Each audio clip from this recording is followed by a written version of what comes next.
What is going on, everybody? It's the France, and we are back again for news, rumors, and prediction for the week in WWE land. What a week it's been for WWE. Well. We've had firings, we've had rape allegations we've had the news of the XFL returning, we've had small, if any, build to the Royal Rumble coming up this weekend, and we've had one of the worst Raws I think I've seen in a very long time in the 25th anniversary of Monday Night Raw, emanating from the Barclays Center and Manhattan Center. Both fans in each venue just had to sit there and witness one of the worst and most boring Raws I have ever seen. And I was sitting at home, and I feel bad for anybody who paid $800 to the Manhattan Center to watch a bunch of cruiserweight 2-minute matches, a 2-minute match between the Revival and the Club, a 2-minute match between Bray Wyatt and Matt Hardy. Which, to anybody who thinks that's just it for those two, you're sorely mistaken. Those two will probably be wrestling until probably on WrestleMania or the Elimination Chamber. And pretty much an Undertaker speech that I don't even know what it means. It's probably a retirement. Myself, my dad, and others as well have just felt that it's him saying I'm done. That was just his official retirement. There was supposed to be a build supposedly between him and John Cena, which did not happen. As you saw, John Cena got laid out by Elias on Monday Night Raw. So a lot to go over and a lot to get through as we get ready for the Royal Rumble. Before we get into the news, it was reported that 3 matches have been announced for the kickoff show, with a cruiserweight 6-man tag match, because that's original. Kalisto, Lince Dorado, and Grand Metalik versus TJP. Gentleman Jack Gallagher and Drew Gulak. Face team wins that one. You had the Balor Club versus the Revival, stemming from their match at Raw 25, where the Balor Club beat the Revival in quick succession, and then the Revival got beat. I think the Revival's going to win that match simply because they need to get the heat back, and Gallows and Anderson can, take a hit, I guess. Then Bobby Roode opens as he called it, the glorious U.S. Open Challenge, which we have no idea who it's going to be. I think this is where Dolph Ziggler will come back to take on Bobby Roode and put his name in for the U.S. Championship. If not, then I'd say Ty Dillinger maybe. Maybe Jinder Mahal gets his rematch back for this. It's either Ty Dillinger, who's in the Rumble, Jinder Mahal, who's not in the Rumble yet, which is surprising, or Dolph Ziggler makes his shocking return to accept that. I mean, that's a little anticlimactic. Everyone's calling for him to be in the Rumble, but it wouldn't surprise me if they did that and had him come out and take on Bobby Roode. Not beat him, but take on Bobby Roode. But we will see what happens. That is the 3 matches that were added. I know I put my preview and predictions up yesterday, but I did not know that these 3 matches were going to happen. So those are added on to my predictions yesterday. And let's get into the news. What has been a roller coaster of a week for WWE and beyond. First, I'm going to talk about Samoa Joe on his timetable for his return in the WWE. Samoa Joe recently joined Booker T's Heated Conversations podcast to talk wrestling and also give an update on his injury that he suffered in a match against Rhino, which was a throwaway match and not needed, by the way, on the January 8th episode of Monday Night Raw. The injury removed him from not only the WWE Mixed Match Challenge, but WWE took his name off the list of Royal Rumble match participants, which is a shame. This would have been his first Royal Rumble, which a lot of people predicting last year that he was going to make his debut in the Rumble, which I didn't think was going to happen, because unless he's winning the Rumble match, unless an NXT superstar is coming up to win the Rumble match, you will not see, except for, of course, Ty Dillinger, I guess, will be an exception to the rule. You are not going to see a big name like Samoa Joe or like an Aleister Black come up unless they're going to win the Rumble match. They're not going to come up during the Royal Rumble. They'll come up if you're going to have somebody like an Aleister Black or maybe a Samoa Joe last year are going to come up the night after or 2 days later. Joe said he understood the situation and is just trying to go with the flow and get back healthy. Anytime that you miss, like you say, one of the big 4 shows, it's going to be 5 this year, but I digress. Or you miss shows in general, missing these opportunities on pay-per-view, it's devastating, Joe said. A younger version of me would have definitely been stressing out and probably making the situation a lot worse for me right now. I know what I need to do in order to get healthy and get back. I understand the timetable. I understand what I need to do to exceed that timetable. I'm more accepting of this process because I realize it's unavoidable. So now it's really just about concentrating on just getting back and being healthy, just getting back out there in front of people. This would be like what, the third or the second or third time Samoa Joe has been injured this in a year's time.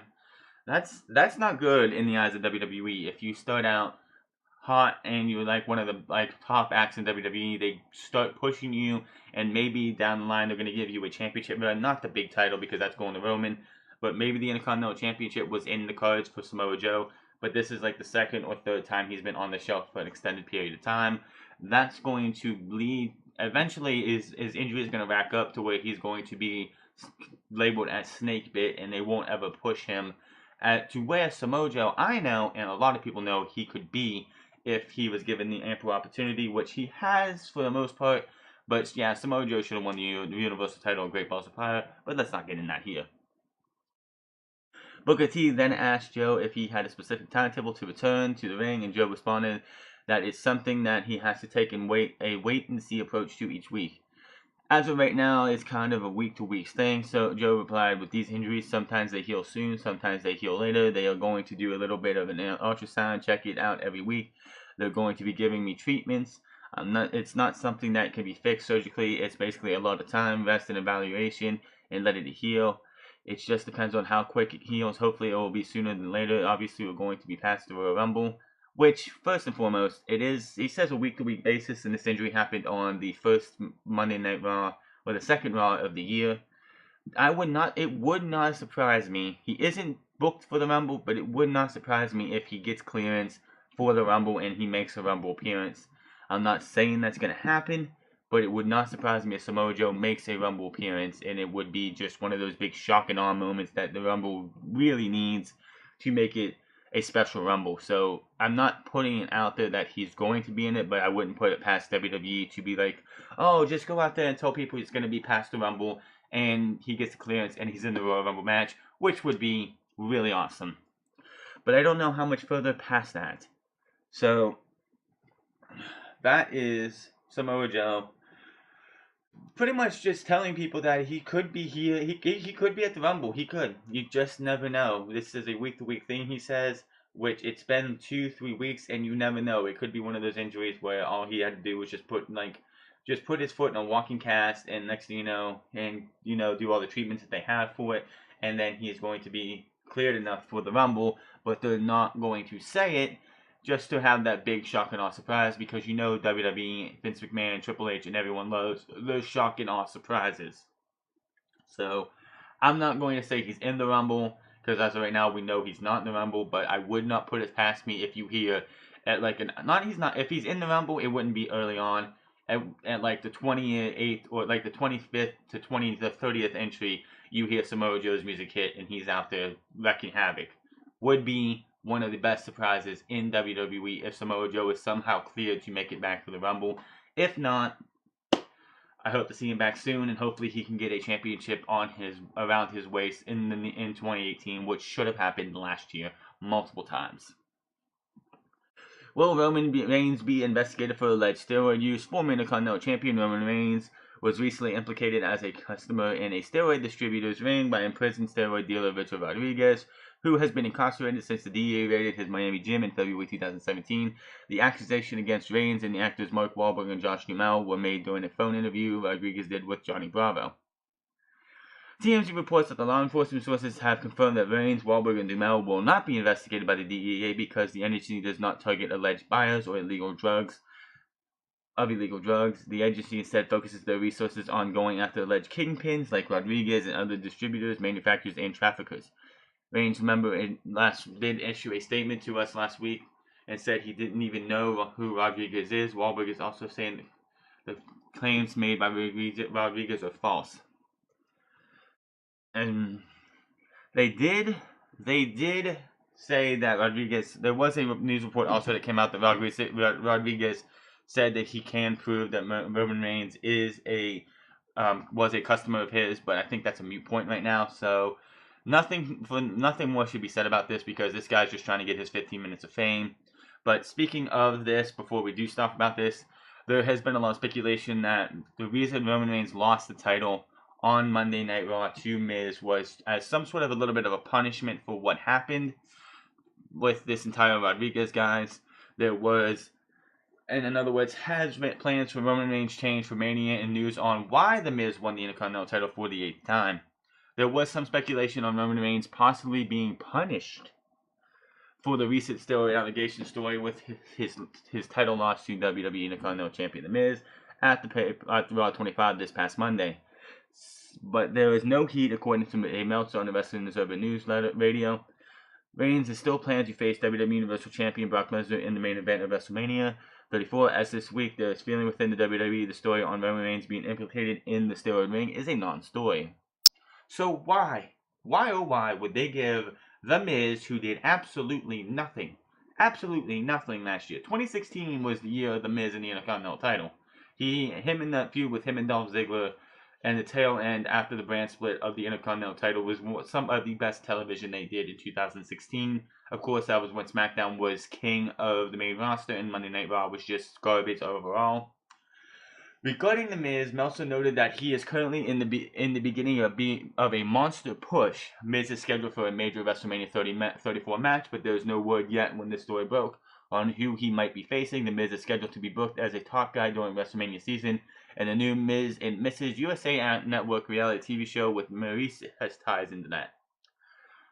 The reason that then the big match they're looking to plan seems to be in calling for Braun Strowman for the Intercontinental Championship. If this is true, then you're going to give Braun Strowman, who should be the Universal Champion, mind you, going into WrestleMania, you're going to have him lose, like not win the match at Mania, at Rumble, of course, we know that's going. Then he's probably not going to be in the Elimination Chamber, which is where we're going to see Roman Reigns possibly win going to WrestleMania to face Brock Lesnar. So we're not going to see Braun Strowman versus Triple H, which I'm fine with. We do not need to see that whatsoever. They want to give, and of course, if this match is true, you know Braun Strowman's going to go in there, make mincemeat of The Miz, and he's going to be your new Intercontinental Champion coming out of WrestleMania, which, in my opinion, is great. See Braun Strowman go up until SummerSlam, maybe even next year's Royal Rumble. He should, if he wins the Intercontinental title, he is to hold that title till at least the Royal Rumble next year, or even WrestleMania. Have him go an entire year as Intercontinental Champion. Nobody has done that in a long time, if ever. I should probably look that up, but I don't think there's ever been a WrestleMania, a person who's won the Intercontinental title and held it for a year. If there is, let me know in the comment section below. But this is the going plans right now. The fact that they want to pretty much, this is how much faith WWE has that Miz and Mrs., the new USA Network show, will actually be good. It's one of those, like, that, according to Chris Lee's show, it's pretty much like that, only it's Miz and Maurice instead. So they want to try and use that to give the Miz a big push, and then ultimately get him beat down by Braun Strowman, and Braun Strowman takes the Intercontinental title, in which he will go, hopefully, a full year, if more, as Intercontinental Champion, destroying everyone left and right who comes through and gets in his way. So, do you want to see this match? I would actually take this match over a Triple H versus Braun Strowman match. I don't want to see Triple H ever wrestle again. The guy's in his late 40s, and he keeps looking a little bit out of shape. He keeps, like, getting more and more, like, out of wrestling shape, and it just doesn't look good anymore. His match with Seth Rollins last year was, at best, one of the worst matches of the night. So do you really think Braun Strowman's going to be able to get a good match out of Triple H if Seth Rollins barely got any match out of Triple H? No. If it wasn't for Roman versus Undertaker on that show, I think Triple H versus Seth Rollins would have been one of the worst matches. Would have been the worst match of the night. And that's no fault of Seth Rollins at all. I'd rather see Miz versus Strowman than Braun Strowman versus Triple H. Triple H needs to stick to working with his guys in NXT and building that brand to one day take over the show, so we don't have to see him wrestle again. Speaking of Triple H, he has a message about Ronda Rousey's rumors. The rumors continue to swirl about not only the potential of Ronda Rousey coming to the WWE universe, but potentially making her debut at the Royal Rumble this Sunday, which I hope doesn't happen. This year's pay-per-view will have the first ever 30-woman Royal Rumble match, and it could be the place where Rousey kicks off her WWE career. This past week, The Blast caught up with Triple H and Stephanie McMahon during a Make-A-Wish celebration and asked about Rousey's status. Triple H kept his response very brief. "I will tell you this," Triple H said, "stay tuned." I don't want to see Rousey in the Royal Rumble match. If you're booking this Royal Rumble match, which we will have a little bit more of later, and one of the most depressing things about this match, a lot of people don't care about it now. When I talk about who's going to be on commentary for that match, you're going to care about it a lot less. Over the past couple months, reports about Rousey and the WWE have gone from an imminent signing to Triple H having to dial back those claims, and as noted about 2 weeks ago, Rousey had dinner with Triple H. And despite previous reports of Rousey coming to the WWE, Triple H had continued to downplay the whole situation.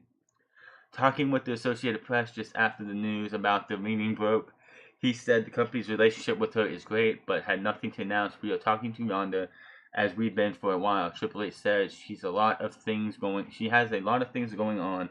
We have a lot of things going on, but we have a great relationship with her. A very friendly standpoint for a long period of time now. It was great to catch up with her. We have nothing to announce at this time, but she's a huge fan of what we do, and she's incredibly interested in what we do and the opportunities that lie there. We're fans of hers and incredibly interested in what those opportunities could be with us, but there's a lot of things to walk through. We're talking, we're having conversations. Before folding and being absorbed by the UFC, Ronda Rousey was the Strikeforce Women's Bantamweight Champion and was later awarded the UFC's Women's Bantamweight Championship in 2012 at the UFC on Fox Henderson vs. Diaz press conference. Rousey successfully defended the title 6 times, currently holds a 12-2 MMA record, losing her last 2 fights against Holly Holm and Amanda Nunes. Which, that's just all fine and good, but if they're going to bring her in to be on a major show, this is not the way to do it.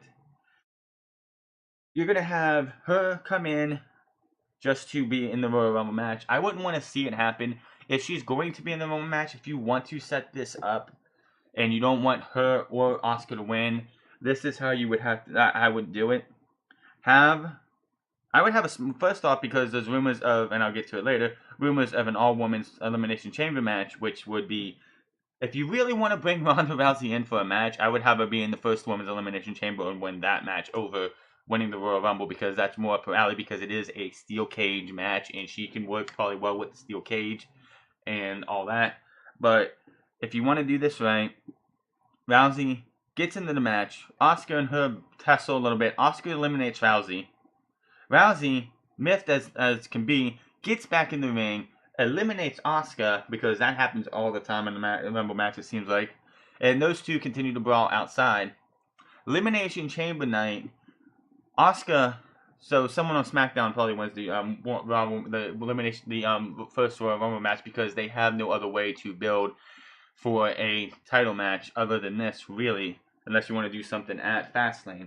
But at the Elimination Chamber pay-per-view, Asuka faces Alexa Bliss after they have a number 1 contenders match between her and whoever else they want to. Asuka wins that match, goes to the Elimination Chamber, wins that. In the Elimination Chamber match itself, because there are rumors there's going to be a Women's Elimination Chamber, you have Ronda Rousey and 5 other women. Ronda Rousey wins that match. You set up Asuka versus Ronda Rousey at WrestleMania through this pay-per-view. So it starts at the Rumble between these two. Asuka is the champion going into WrestleMania. Rousey wins the right to go face her at WrestleMania via the Elimination Chamber, because it makes more sense now that I think about it, even though I made the prediction that Asuka is going to win, that a SmackDown person should win the Royal Rumble, just because they don't.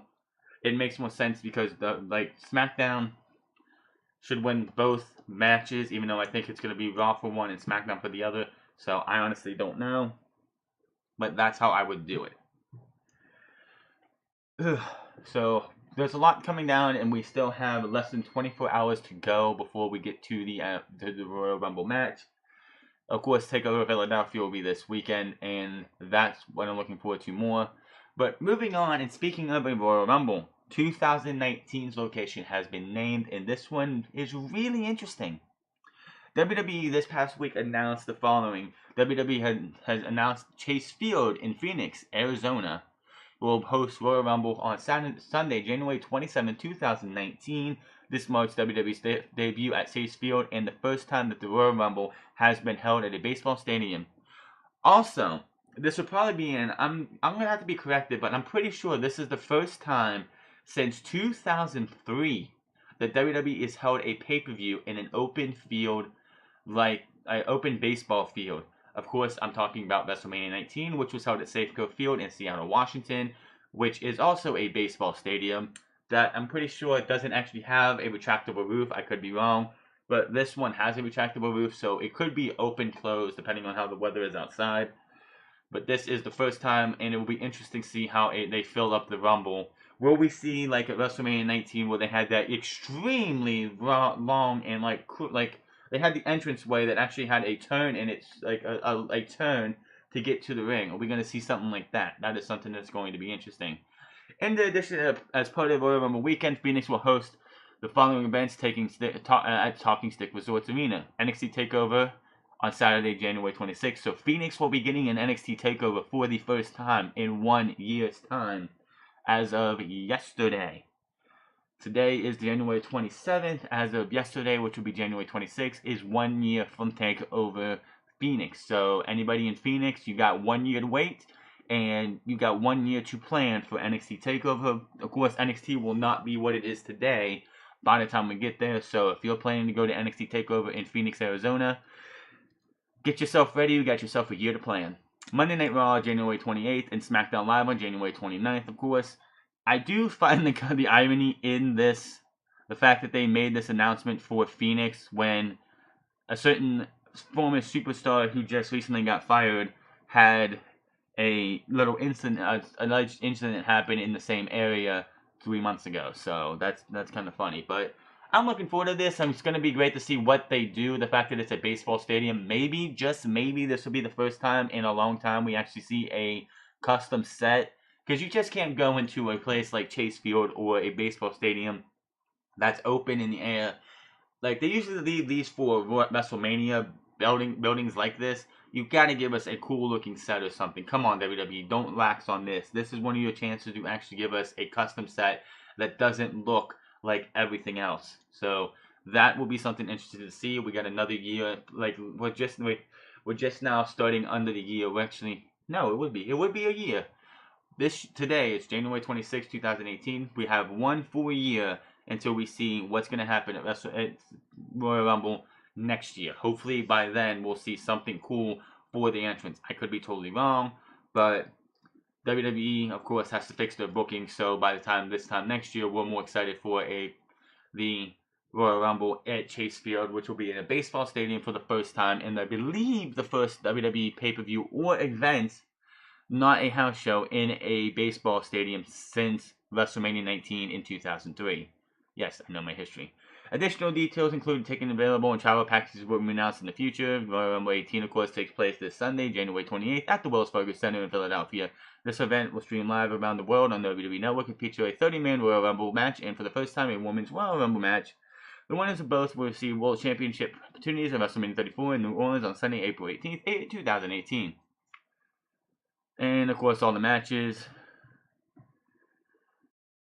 To anybody who wonders if I didn't make this clear enough on Tuesday, if I'm correct, anybody who still thinks that WWE wronged Eric Arden from being fired because of allegations against him, the reason he was fired was not because of the allegations. The reason he was fired, and they were in the right to do this, and even if he is proven innocent, which, if you look back at all this thing that this woman has said and how things have just sounded, she's probably lying.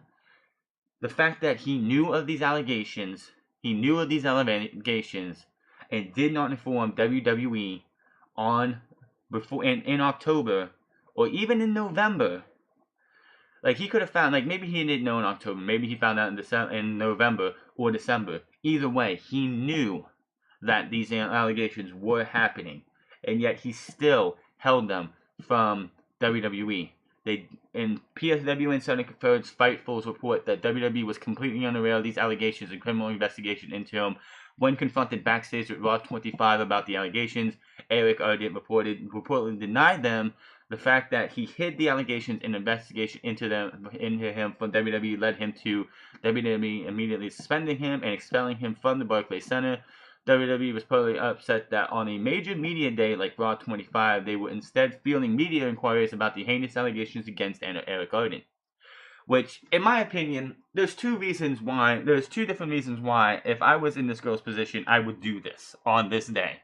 One, because it's WWE's, it was the biggest day in WWE's history right now that they could have for Monday Night Raw. Celebrating 25 years, gonna have all these legends, all these past superstars, also like celebrities. They did show, of course, they only showed like one celebrity really, in Jimmy Fallon, but they had all these celebrities booked for this show. They had all these like ideas that they were gonna have for this show, and this woman comes out with allegations against a superstar on your roster. If she's not telling the truth, I would have done this, and she's trying to, ruin his career, I would have did this day. If it is true, I still would have waited till this day, because this was the biggest, especially if he wasn't going to tell the WWE. Had he told the WWE, and they would have been aware of these allegations, then this stuff wouldn't have happened. We wouldn't have seen him get fired. He probably would have been suspended until the investigation was over, and we probably wouldn't see him on TV right now, and the Cruiserweight Championship wouldn't be where it's at. How do you think WWE feels that they've given this guy every single chance to be a top guy and be the top of the Cruiserweight division? They gave him the Cruiserweight Championship, undeservingly, mind you. They pushed this guy to the moon as a top draw, even though he isn't the top draw. They claim that he brought viewership to 205 Live, which is clearly not the case with how the last few months have been for the viewership for WWE Network. 205 Live's never even been in the top 20 except for maybe one time. This decision to release Eric Ardent is being described as a source as the last straw following a number of issues, including mocking Big Cass on social media after his injury when not being instructed to. Yes, that was something that really shows how much you really care about your job. That a guy who tore his ACL in a match that you were going to lose and you only won because of an injury, you go on social media and mock him repeatedly because you think it's funny, being thrown off a tour bus in Europe for making too much noise and not letting other wrestlers sleep, being generally disliked and often dressing on his own. This guy, they had every right to fire this guy. This was a last straw, and if it is proven that he is innocent, I don't think they'll bring him back anyway. If it's proven that, yes, he didn't rape this girl, but yes, he was doing drugs, do you really think they're going to bring this guy back? They gave this guy ample opportunity to be a big star. And from what I've heard from other sources and stuff, is that he was confronted backstage and asked for out of his contract because he doesn't want to be in WWE anymore. He wants to go be a rapper. He'll fail at that anyway because he's just awful as it is. Does you think anybody's going to want to listen to Eric Ardent as a rapper? No. The guy's awful. He should be gone, and I hope he'll never be seen again. This guy can go fall off the face of the earth for all I care. So, It's kind of sad though and this is like, I don't care what professional business you're in, what business you're in completely.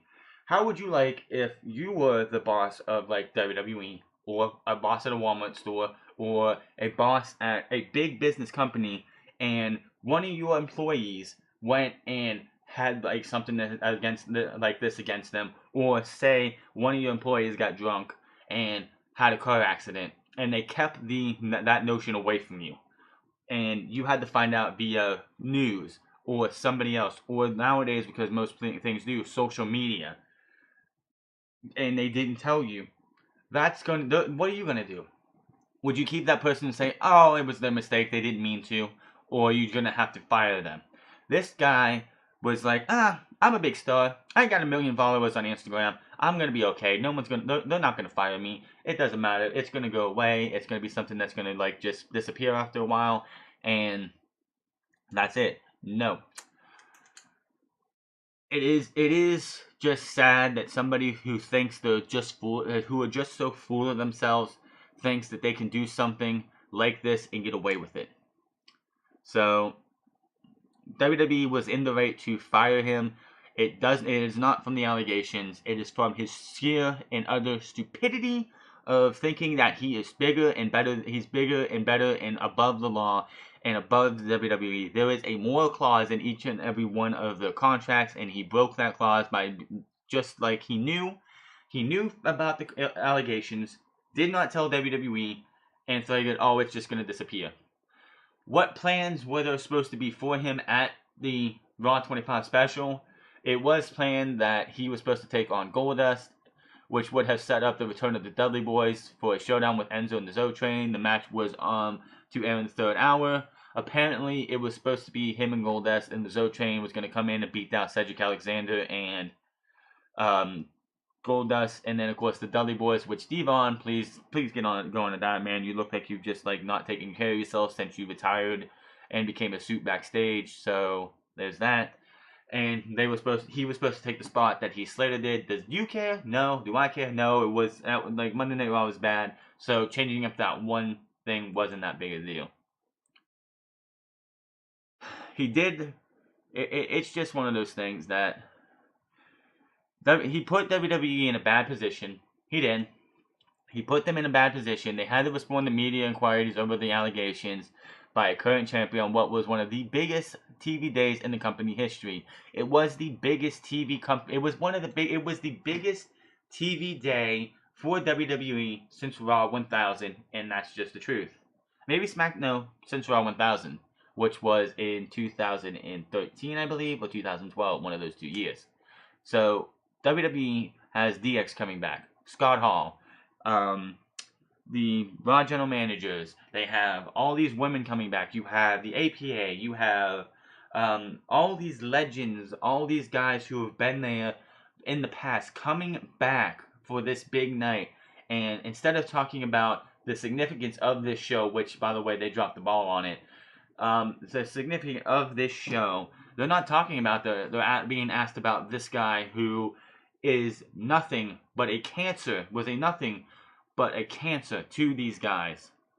I'm glad he's gone. It's his own fault. There's nothing left, so there's nothing left we can say. Now speaking of the Cruiserweight division and what's going to happen there, SmackDown General Manager this past Tuesday after the Mixed Match Challenge announced on the 205 Live episode that the status for the Cruiserweight Championship will be addressed next Tuesday night, along with the introduction of a 205 Live General Manager. Eric Rowan was scheduled to defend the title against Cedric Alexander at the pay-per-view on Sunday, but that match has been scrapped, and Vacant has another title reign in the WWE. That man's got himself so many title reigns, it's not even funny. So, moving on here. As I stated before multiple times, anybody who figured that Matt Hardy, Bray Wyatt's feud is done and over with after this past Monday's short match, no, that was just the first match in what I think will be a good bit of matches. They're still scheduled for, if there's still any more 205 Live events going on, which I doubt it, they'll probably have those guys go with them like they did last time. Matt says he is mandated back to the Broken Beginnings. Following his loss to Bray Wyatt this past Monday on 25, Broken Matt Hardy has posted the following on Twitter, teasing the return of his broken Matt Hardy roots. Matt says, I have a prolific premonition, Woken Warriors, hashtag. Following my setback in the hashtag Great War at hashtag Raw25, I have been mandated by the 7 deities to return and focus on my hashtag Broken Beginnings. My magic is most potent at the Hardy compound, since Anthem President Ed Nordholm now allows all Impact talent, past and present, to use their intellectual property, which, by the way, is probably a very bad business move for the most part. I know they're playing nice right now and don't want to look bad to the audience, but for the most part, a lot of things, like, that's just bad business. That's why you see WWE, like, they don't do that because, well, WWE's bigger. Ed Nordholm, you're probably going to be losing out a lot of money because you're like, well, here you go, you made it here, but we're going to let you use it anyway. But Matt and Jeff Hardy, of course, are free to use their broken personas. Also, another thing that has happened recently, it was yesterday or the day before, Matt Hardy has posted another video introducing King Maxwell, his son, to the WWE Universe. So will we see King Maxwell on WWE TV? I don't know. simply because he is a child, and unlike Impact Wrestling, WWE probably would not allow him to be used in the same vein that Impact Wrestling did. Maybe he'll be in a video segment, but I don't think we'll see him in front of a live crowd. I could be wrong. We'll see what happens. Many rewrites happened for Raw 25, and this is coming from Justin Barrasso. Was at Raw 25 this past Monday night and has just released a new report via Sports Illustrated detailing several stories from backstage. You can find some of the highlights below in the article that I found. Full reports can be found at their website. Related, how much broadcast time did the Manhattan Center get? Oh yes, I'll get into that in a second. Frank the Clown was at the WWE's Manhattan Center. If you saw him in the crowd, he was not hard to miss. Frank the Clown is one of those guys who comes to Raw events, and he is just easy to pick out of a lineup. This is how bad this has gotten for WWE, and this is how WWE just tends to work all the time. But this is a show that should not have needed to be rewritten 3 hours before the show. But guess what? Raw 25 was rewritten approximately 3 hours ahead of the showtime after the creative team found out that Jimmy Fallon could not arrive early enough for pre-tapes and segments which many of the WWE legends. The segments and plan included one with the Raw Yams ultimately became introductions and waves to the crowd. The show was largely aimed at attracting more casual viewers, and which is why it started to Steve Austin and Vince McMahon. Which, if you're really basing and building your show around one celebrity, why? Jimmy Fallon coming in and doing pre-tapes. You could have had those pre-tapes taped during the first hour. I mean, why are you rewriting all the show? And you could have put those tapes somewhere else. As we let's see the show. Of course, Eric, I already talked about how. Why do they have that way? But it says Eric Arden, of course, was supposed to face Enzo and all that stuff. I mean, face Goldust and all that was done. This plan spot, of course, went to Heath Slater, who went through a table courtesy of the Dudley Boys. We also, like Fightful originally broke, also reports that there was blindsided by the allegations. We already talked about that. One of the buzzed about topics backstage was that Fox Entertainment Group is interested in purchasing WWE. Vince McMahon has added no new expenses to WWE that has fueled the speculation that he's thinking about running. I don't think so.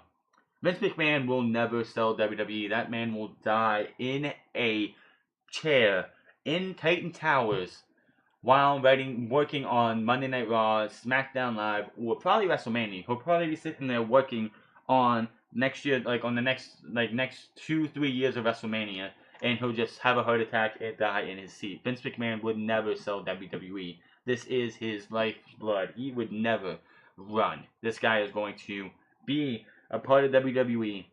But again, you had to rewrite your entire show around two things. The Eric Arden incidents, which, understandable, but you had plans for Jimmy Fallon. I know they had that lip sync battle, which if you haven't seen it yet, go look up the lip sync battle with the New Day and Steph and Triple H, because the Triple H portion of that was just downright hilarious.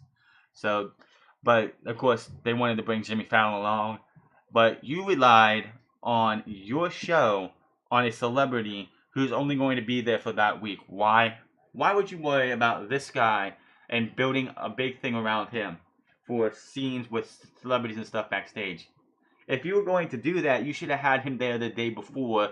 If there were pre-tapes, you could have had them there the day before, taping these segments with the celebrities, so even if you didn't want to have him there live in the crowd like you did for the show, you could have had all that stuff taken care of, so you wouldn't have had to rewrite the show, other than, of course, you know what happened with Eric Arden.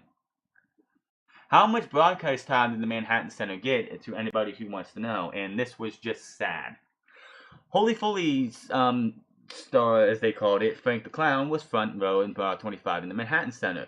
He recently tweeted out this constructive criticism how WWE handled the Manhattan Center portion of WWE. Related, Frank the Clown on his Manhattan Center experience, 2-venue format should die. More Raw 25 thoughts. Frank has now tweeted out the following, noting the live video for the Manhattan Center only occupied a total of 29 minutes and 5 seconds. Of a 139-hour and 12-second total Raw 25 broadcast, of course without counting commercial breaks, which takes up about a good portion of time. That's roughly 21% of the total Raw 25 broadcast time. Frank tweeted, my friend WWE Light Bright sent me this regards of the Raw 25 broadcast time for the Manhattan Center portion. I think it speaks for itself. Times as a father. Undertaker's 5 minutes and 15 seconds. DX Bray Wyatt versus Matt Hardy, 5 minutes and 56 seconds. DX Balor Club Revival segment, 17 minutes and 54 seconds. Total time, 29 minutes and 5 seconds of 139 and 12 seconds, which of course, that's just sad. Going into Raw 25, there was talks about doing an hour portion of Raw 25 from the Manhattan Center, which, in my opinion, the whole show should have been from the Manhattan Center. Cut your losses. You had people who paid $800 for tickets to the Manhattan Center to get barely anything. You could have just had the whole show there and gave the show more than you got. Jim Cornette, who did a whole entire review of the show, did mention something that I'm surprised they didn't do, and this would have made a lot of sense to do it. And sometimes when you have a two-venue set or two-venue show like this, you usually see a match which starts in one venue and ends in the other. Why didn't they do that? That would have been interesting. You start in the Barclays Center. You start in the Barclays Center with like Matt and Bray Wyatt, make it a Falls Count Anywhere match. Have these guys fight at the start of the first, like halfway through the first hour. These guys start at the Barclays Center. They fight into the back. They get like there's a truck, like a pickup truck, and these two are fighting, and one gets into the car, like the front part of the pickup truck. The other guy gets into the back, probably Bray Wyatt, and drives to the Manhattan Center while Matt Hardy's in the back. They go to the Manhattan Center. We cut back to wherever you want to go to. We'll see them later on in the show, and then you have the match end up in the Manhattan Center, and ends in the ring in the Manhattan Center for those guys to see the end of the match. That would have been interesting, but they didn't do that. WWE really botched this. You had 139 minutes and 12 seconds minus commercial breaks. That is a lot of time for the entire show, and only 29 minutes and 5 seconds of that airs on the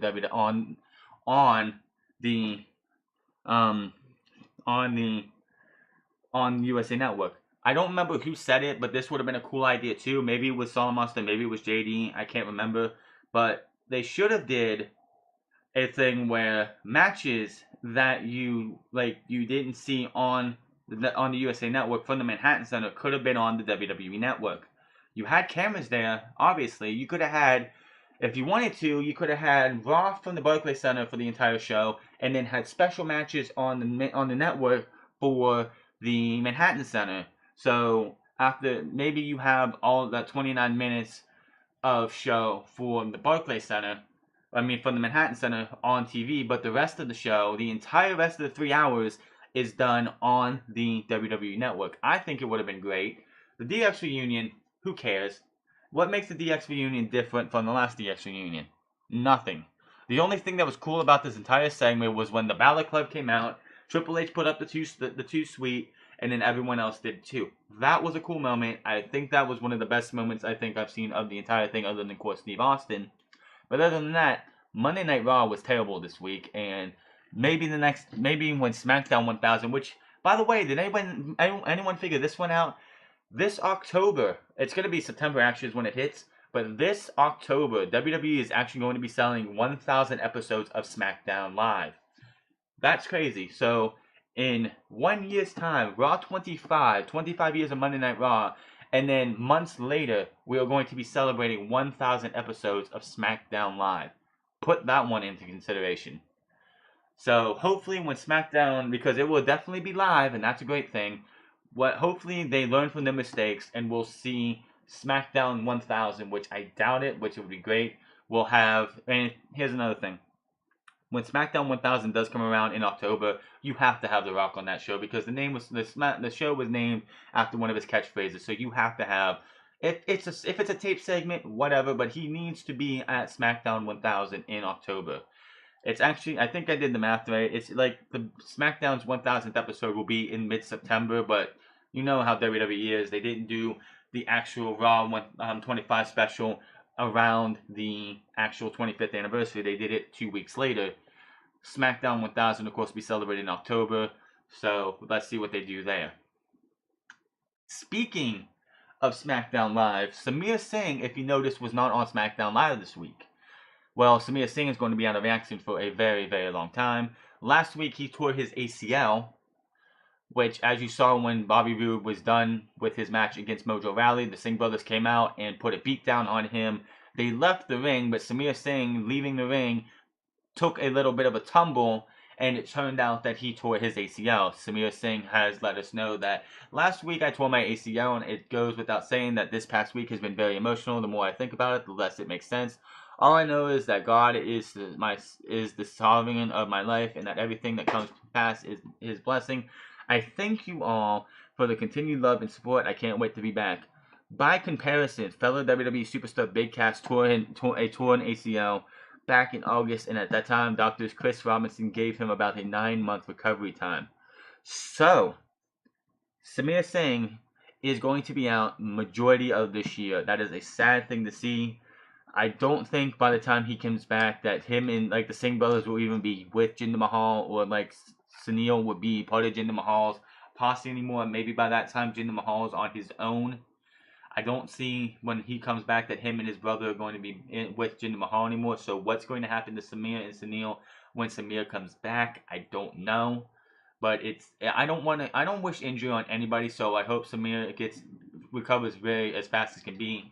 Of course, everyone remembers Big Cass in that awful match with Eric Ardent suffering an ACL injury, and of course after the match, Eric Ardent blasted him on Twitter, and of course in a more recent recent episode of Straight to the Source with Corey Graves, he sat there and pretty much blasted Big Cass even more. So hopefully Samir will be back in no time, but it looks like he's going to be out for the majority of the year. Speedy recovery, Samir, and hope to see you back as soon as you can. Hopefully, when you do come back, if your brother and you are not part of Jinder Mahal's thing anymore, maybe they'll be moved over to 205 Live to give them something to do, or move down to NXT and be part of the NXT universe. I don't know. Depressing news here for the Royal Rumble. If you didn't like the Women's Royal Rumble match, like I'm not a big fan of it, you're not going to like it any more than this. Stephanie McMahon has announced she will be on commentary for the first Women's Royal Rumble match. If you haven't felt that this has been all about Stephanie before, then I don't know what you've been watching, but this just here has Stephanie McMahon just showing that it's all about me, it's all about me. Stephanie McMahon posted the following, announcing she will join the commentary team for the first ever Women's Royal Rumble match, which I expect to open the Royal Rumble. So the very first thing you will probably hear is Stephanie McMahon talking about the Women's Royal Rumble match. Announcing the first ever, and Stephanie tweeted, announcing the first ever Women's Royal Rumble match was one of my all-time favorite moments in WWE history. I don't know what drugs you're on, Stephanie, but there's been way better moments than that one. And now I'm proud to share that I'll be joining the announce team for this historic match this Sunday. Royal Rumble, hashtag Royal Rumble for all, hashtag Royal Rumble. Why would Stephanie, of all people, be on the announce team? She's awful on the mic. She's not good at all, so why else would she be there? Just to give her facts about wrestling and everything? No. If Stephanie McMahon is on this Royal Rumble announce team and does not get involved, I would be shocked beyond belief. If you think that Stephanie McMahon is not going to get involved in this match one way or another, you are foolish. This is just all about Stephanie, and this just reeks of Stephanie getting involved. I am not happy about this. I do not want to see this. So this is something I'm not looking forward to. This just makes the Women's Royal Rumble match that much worse overall. The fact that we have to listen to Stephanie McMahon call this match. So if you were wanting to see a good Women's Royal Rumble, or have anything positive coming out of this, yeah, good luck with that.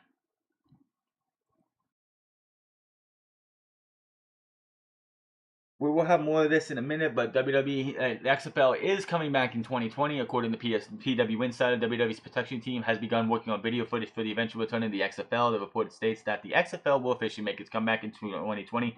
That has been made official to make sure they have a proper foundation put together for the league, which include building out rosters and coaches. As noted, Vince McMahon has started a company separated from WWE called Alpha Entertainment, which in a statement given for the WWE last month is geared to explore investment opportunities across the sports and entertainment landscapes, including professional football. Since that time, multiple trademarks have been filed by McMahon's company, including UFL and United Football League, which I think would have been a better name than the XFL, and to anybody who wonders what the X in XFL means, it has no meaning. There is no meaning behind the word X in XFL, in the letter X and XFL. There is nothing that has to do with the XFL. It's just X Football League. There is no meaning behind the X. It's just funny how, and they even explained this back in 2001. The X in XFL means nothing. It's just the letter.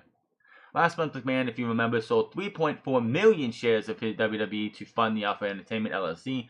The net settled McMahon just under 100 million.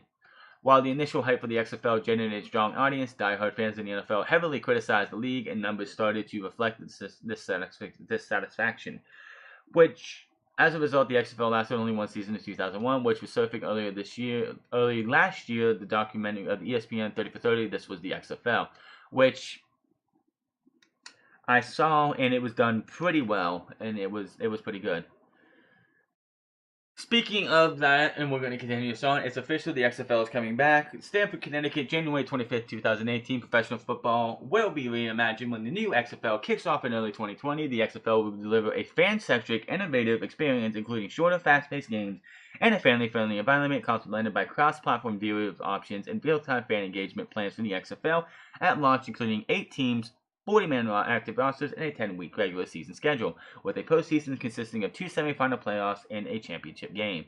The new XFL is an exciting opportunity to reimagine America's favorite sport, said Vince McMahon. As we move forward towards kickoff, we look forward to listening and implementing innovative ideas from players, coaches, medical experts, technology executives, the media, and most importantly, football fans. Vince McMahon's visionary and accomplished business executive is personally funding this venture through Alpha Entertainment, a new private fact sheets about the XFL, the new one. Football is by far the most popular sport in the U.S., with 70 million fans, driving a $14 billion marketplace. A 7-month gap in play along today's media landscape and new technologies provide untapped opportunities to reimagine the way the game is played and presented, adding layers and innovation and intricacies for fans. There's not really a 7-month gap if you think about it, because there is the Arena Football League, but that thing is just close to dying. That this is a chance for Vince McMahon to come in with the XFL and, do something, because I guarantee you, people in the AFL, the Arena Football League themselves, I'm pretty sure if they had a chance to play an indoor league with half the football that you would see in an actual professional league and the XFL, they would probably go to the XFL just to play football outdoors or indoors, whichever. Okay, we already talked about that one. This one, a lot of people were hoping that if Vince McMahon makes the XFL happen, he is going to leave his duties as WWE Chairman and CEO. That is not the case. His role as WWE Chairman and CEO will continue, which is a bummer, I'm sure, because he's pretty much just owns this through Alpha Entertainment. He's gonna have pretty much no involvement after everything's set up. By the time kickoff starts, he is promising that he is going to just be a background figure. He is gonna worry about WWE while having money go into this XFL. So that will be interesting. Of course, 2020 is when it's going to come out. XFL is a single entity structured with plans for 8 teams at launch, all which will be owned by the league, which I guess the MLS did that when they started. I'm not sure how that goes. It is fine. Of course, no league at all. As if people are wondering why are they only doing 8 teams, because most leagues start with 4 to 8 teams when they start out.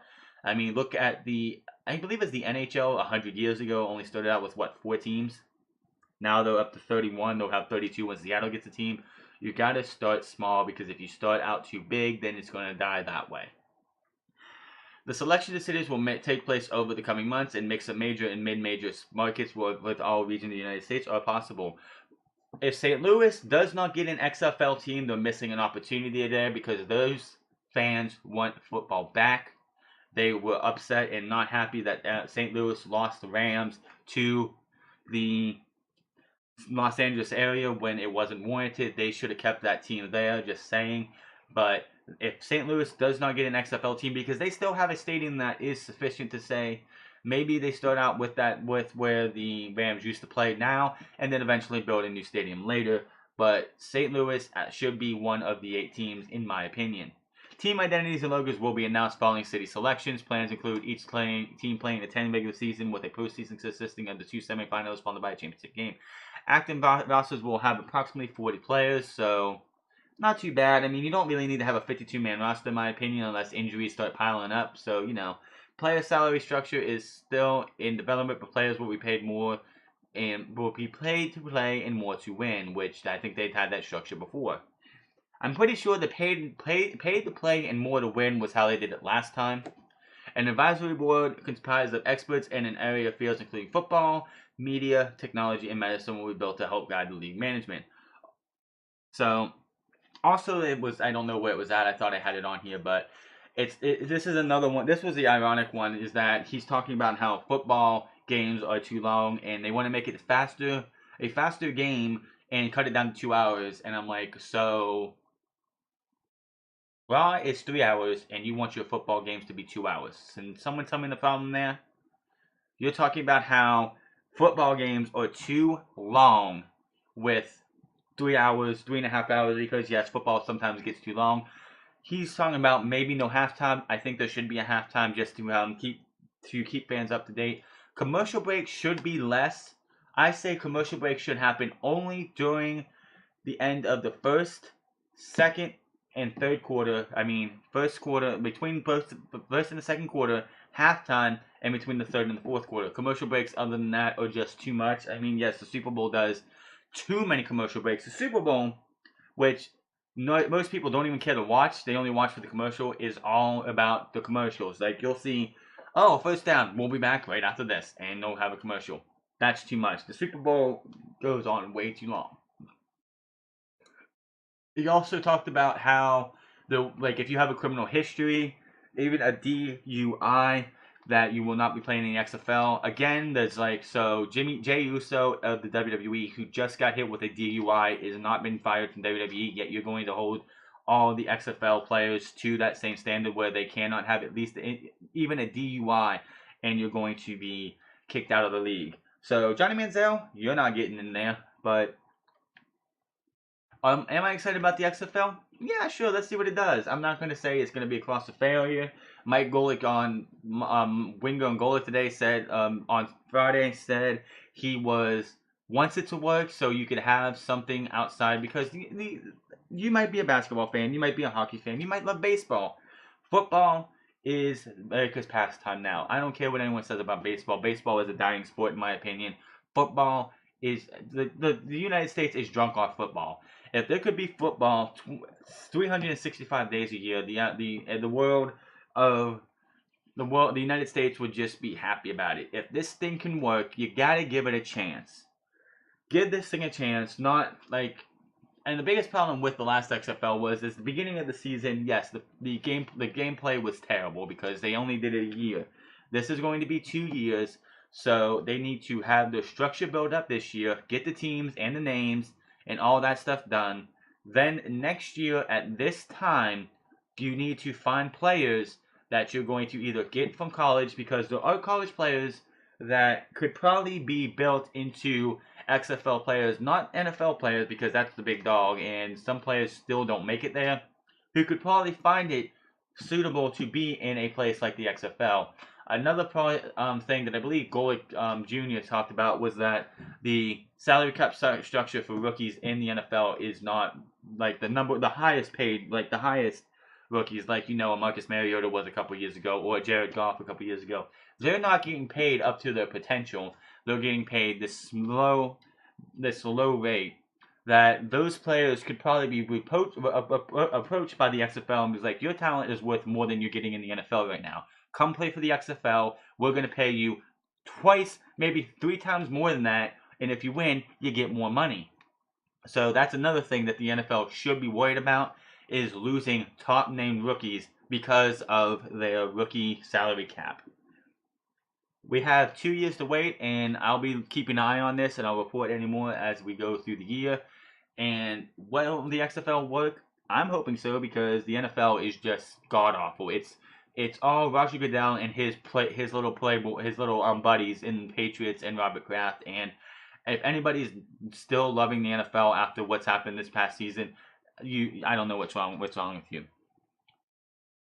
We go from one controversy to another one that has been cleared up for the most part. All charges are dropped against Rich Swann. PW Insider is reporting all charges against WWE star Rich Swann related to kidnapping and battery incident were dropped earlier this week. According to the report, Swann has the charges dropped against him due to prosecutors determining there was insufficient evidence to move forward with the case. Swann has been arrested on December 10, 2017 in Gainesville, Florida, and charged with false imprisonment, kidnapping, and a misdemeanor battery charge after a roadside incident with his wife, Vanera Riggs. Sorry, I'm just gonna say Sue Young. So that's great. He probably, if we do see him return, it will probably be on 205 Live, and he'll probably be a jobber for a while because of this incident.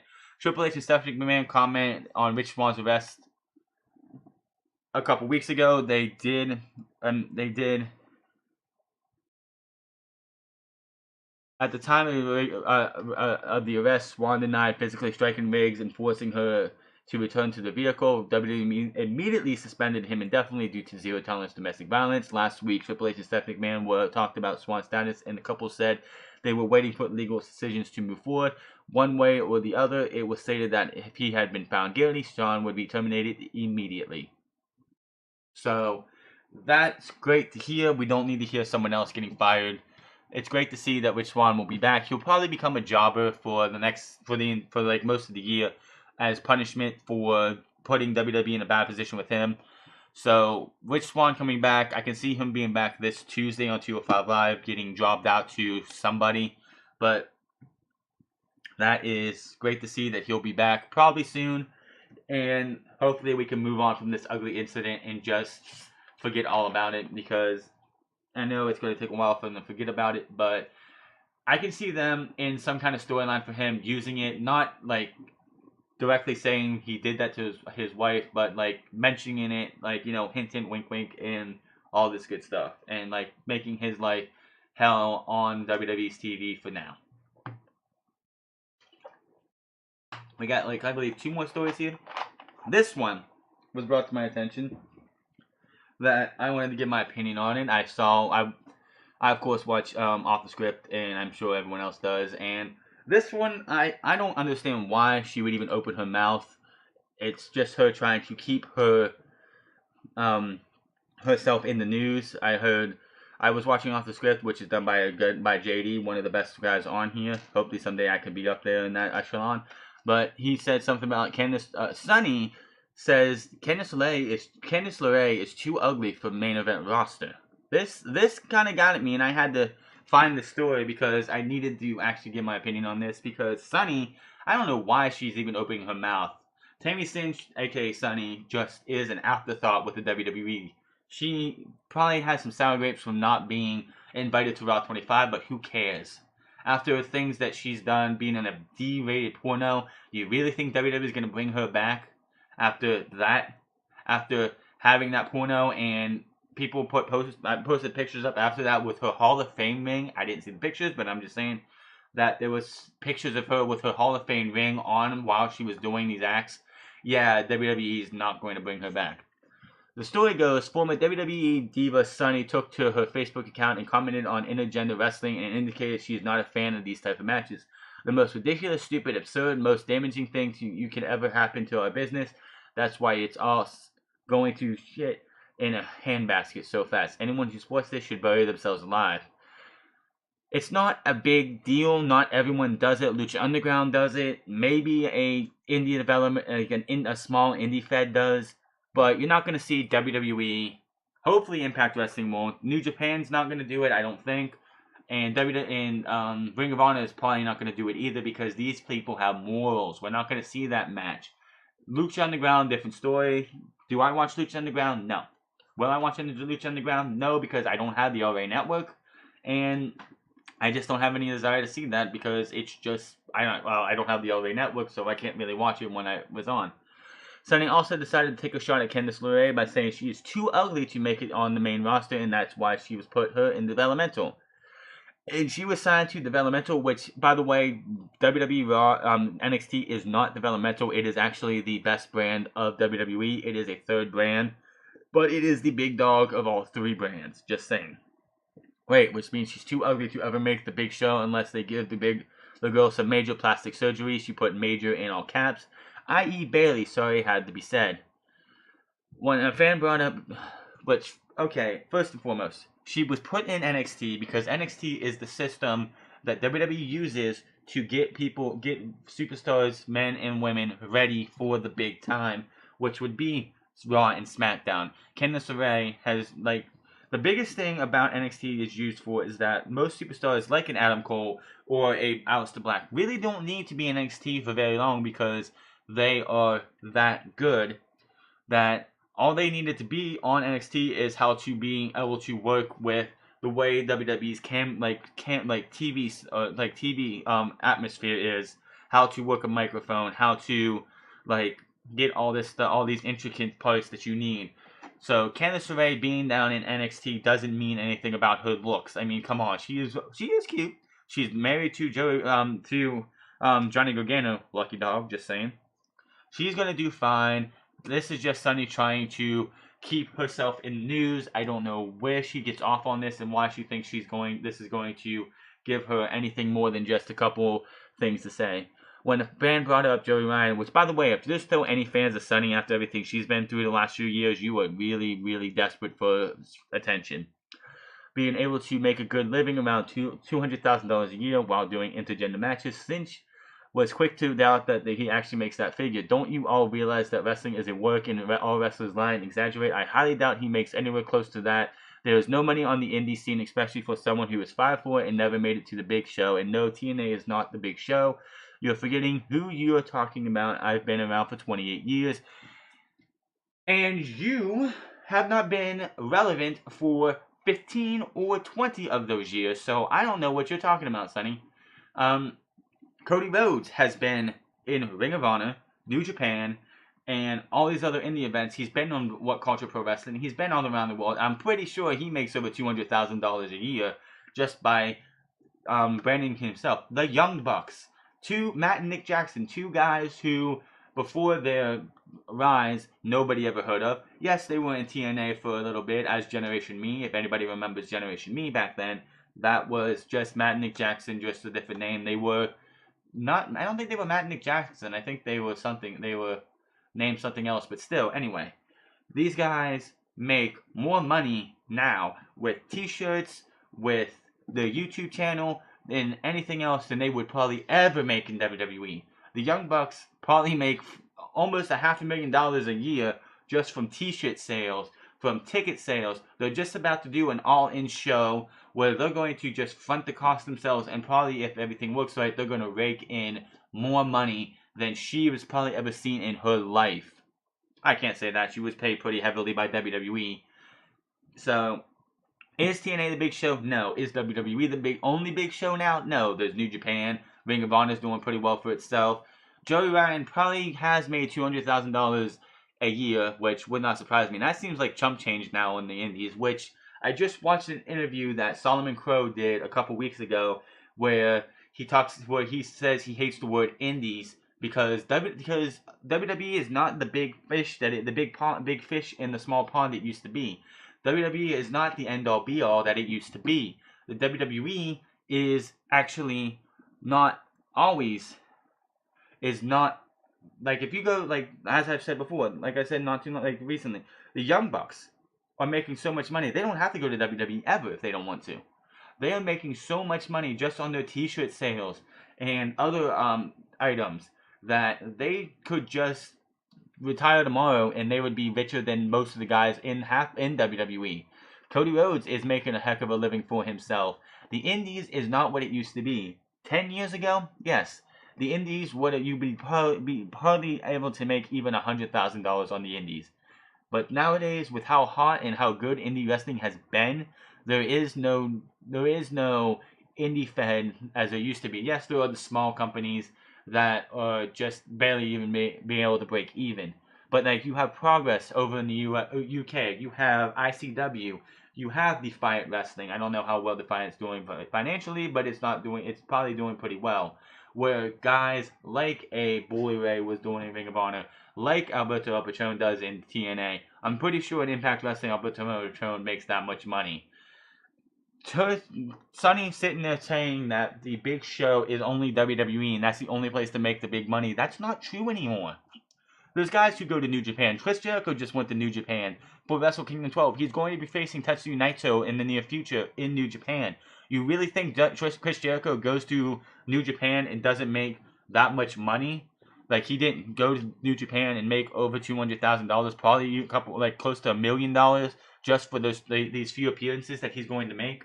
No, he's not going to go to New Japan just for a little bit of money. No, he's going to make a ton of money. Like, her description of saying that no one's going to be making that much money it's just misguided and it's stupid and it doesn't need to be said again. So, Sonny, Tammy Cinch, whatever you want to call yourself, just go back into the hole that you crawled in and just stay out of it because you don't know what you're talking about. And you say you've been in the business for 28 years. You've been out of the business for 23 of those 28 years probably. Probably a little bit sooner than that. So, just shut up and mind your own business because nobody cares. Will there be a first ever women's elimination chamber match? I actually got another story after this. The T-Mobile Arena has shared the following on Twitter, teasing 12 WWE superstars entering the elimination chamber when they host the event next month. The tease is accompanied by a graphic featuring Alexa Bliss and Samoa Joe, which the graphic doesn't really tease it because you can just put the elimination chamber up and just have anybody. You could have had Asuka and Samoa Joe, and it would have been like, well, that doesn't mean anything. But this has led to speculation a lot that WWE will soon be announcing the first ever women's elimination chamber match next month. The tweet says, 1 month till the elimination chamber, which of the 12 WWE Raw superstars will make it inside? Question mark. Well.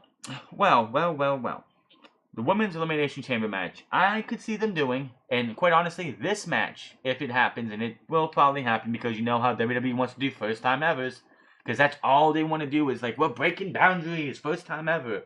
Quite honestly, and this is something I'm going to say, I don't watch Shimmer or any of the all women wrestling federations because I know there's like 2 or 3 of them out there. Would not surprise me if they've already done a Royal Rumble type match, so that's why I'm saying it's not a first time thing in the world of wrestling, and it's not that groundbreaking. This, as far as I'm concerned, would probably be more groundbreaking than that. Of course, this would be the perfect place to have Ronda Rousey come in if she's not if you want her at the Royal Rumble match, have her get eliminated by Asuka in like some cheap way, have Asuka when it comes down to the final few, have Asuka Ronda come back in and eliminate Asuka, having those two brawl outside the ring. Have at this Elimination Chamber pay-per-view, have Asuka who wins a Battle Royal or some kind of because I think SmackDown should win the Women's Royal Rumble match simply because why do you have the women if you're gonna have this Women Elimination Chamber match? Are you gonna have Asuka or whoever win this match and go to WrestleMania as the Women's Champion? I don't know, but I could see Asuka versus Alexa Bliss for the Women's Championship, and Asuka wins, goes to WrestleMania, and the winner of the Elimination Chamber should be Ronda Rousey, and you have Rousey versus Asuka at WrestleMania, and Asuka beating Rousey to build up Asuka. Will it happen? Yes. Will it be better than the that first ever women's Hell in a Cell match, which was just awful with one of the worst finishes ever? Because, the table didn't break. Still, I don't know. We'll see. But T-Mobile Arena, of course, if all of you know, is where the Vegas Golden Knights play now, is going to probably host the first ever women's elimination chamber match, and we will see what happens there. Would you want to see a women's elimination chamber match? Let me know in the comment section below, because I'm kind of iffy on it. We will see. This is actually going to be our final story for today. This one I'm actually excited to see. A new #1 contenders match announced for next week's NXT. We already have Lacey Evans versus Nikki Cross and TM61 making their NXT return from the injury shelf. WWE.com has a new article announcing that Roderick Strong will face Tyler Bate which, not for nothing, I think Tyler Bate should be removed from the UK Championship scene. I would rather see Trent Seven, even though Trent Seven looks like he needs to get his conditioning back, because that match against Killian Dane a couple weeks ago just looked awful. For a number one contenders match for Pete Dunne's United Kingdom Championship, I'm already going to put this out there that Roderick Strong should win this. I think Tyler Bate has had his chances at the UK Championship. I would rather see Joseph Connors or Mark Andrews, or Fabian Eichner, or anybody else getting number one a shot at Pete Dunne's UK Championship against Roderick Strong. I think Tyler Bate's had his run, and I think he needs to go to the back of the line, because he's already lost the championship, and then he lost the rematch months later in December. An excerpt from WWE.com: between Strong's knife-edge chops and endlessly inventative backbreakers and Bates' belting strikes and textbook execution, this first-time matchup is guaranteed to be long on action. That it's for a crack at the Bruiserweights UK title will only heighten the intensity, despite their many similarities inside the ring. Fundamental expertise, a willingness to give and receive ferocious hits, bottomless gas tanks. Bate and Strong are approaching the opportunity from very different perspectives. Bate gave Dunne the fight of his life last month in the UK title match, but came up short of regaining the UK Championship. A win against Strong would put the English prodigy back on track for another showdown with his familiar foe, and potentially a second reign as UK Champion. The veteran Strong, in contrast, is still in search of his first championship since joining WWE. If he were to advance past Bate and the throne and Bruiserweight, the Messiah of backbreakers would not only accomplish that goal, but he would make history as the first American to win the UK title. Now, I am looking forward to that match. You guys in Philadelphia are just going to be spoiled silly. You get to see TM61 come back. You get to see this match here. You get to see Nikki Cross versus Lacey Evans, which, then you get the entire TakeOver show with Cole versus Black. The Andrade Cien Almas versus Johnny Gargano, where Johnny Gargano should win the match. Undisputed Era versus the Authors of Pain, and Ember Moon versus Shayna Baszler. You were getting spoiled. So they did not say when this match will happen. I don't think it's going to happen at New Orleans, because that just seems like a long way off.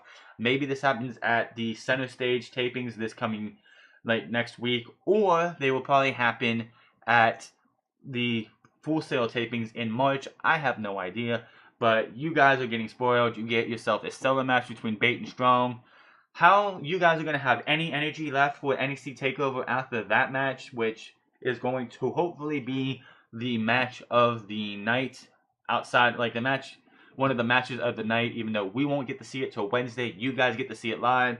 I am so jealous. I would love to see these matches in person, but, do I want to see Roderick Strong win this match? Yes, it would be great to see somebody else. And before anyone's like, oh, so when did Roderick Strong become a UK superstar? When did Roderick Strong started living in the UK? I remember when Johnny Gargano got a shot at Pete Dunne for the UK Championship, how people were complaining because Johnny Gargano is from Cleveland, Ohio. He's not from the UK. That doesn't matter. It's a championship that represents the United Kingdom. It does not mean that it has to be handcuffed to people from the UK, people from the US, people from Japan, people from wrestlers from Canada. Anybody can vie for it as long as WWE sees fit. Does it have to be? Will this be a great match? Yes.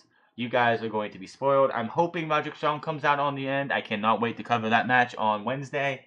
That match is going to be great. You're going to have 3 matches for the TakeOver, the NXT after TakeOver, which, quite honestly, they've, over the last few TakeOvers, have been really trying to put some matches out there. I believe it was after Brooklyn we had Johnny Gargano versus Pete Dunne, or was that War Games, one of the two. And now we're getting the match to see who will go on to face Pete Dunne. And quite honestly, this should be Roderick Strong winning, and then Tyler Bate has to go to the back of the line, because he's already had 2 UK title matches. Well, he's had 2 UK title matches with losing to... He lost the series. He won the match at the UK tournament last January. He lost in Chicago, and he lost in December. He should not be given another championship match. This one should go to Roderick Strong, and then we can see how they go from there. Would Strong beat Dunne? I don't know. We'll cover that bridge if it happens. If Bate beats Strong, I don't see him beating Pete Dunne because Pete Dunne's already beaten him 2 out of the 3 times they wrestled. But look forward to that. We will be here tonight. We'll be back here tonight for NXT Takeover preview and result shows. Where if Johnny Gargano does not win the NXT Championship, I will be highly disappointed, and I'll let my feelings known about it.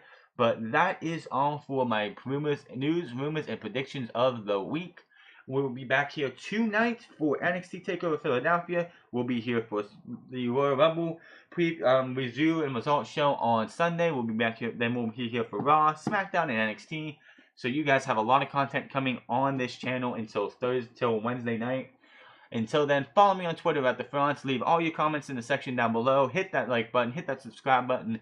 Make sure to follow me on Twitter. Find me on twitch.tv/TheFrance08 because some bastard already had The France. So, you know. But I am getting out of here. I have a lot to get ready to go for TakeOver. I am going to be one tired son of a gun after tonight. And until then, you guys have yourself a wonderful day. And I will see you guys back here tonight live right after the show goes off the air.